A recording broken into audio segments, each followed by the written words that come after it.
Assalamu Walaikum. Hello friends, how are you? Welcome back to our another video. In this video, I am going to show you how to remove border from data point of chart in Microsoft Word. Let's get started. At first, we have to open a Word document and take a chart. Then we can see this chart have a border. Now we select the data points, then click right button on our mouse. Then go to format data series. Then go to the fill and line option. Then click the borders option. Then choose no border line. Then close the window.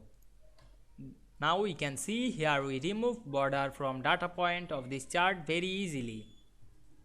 I hope you enjoyed the video. Please like, comment, share and subscribe my channel. Thanks for watching.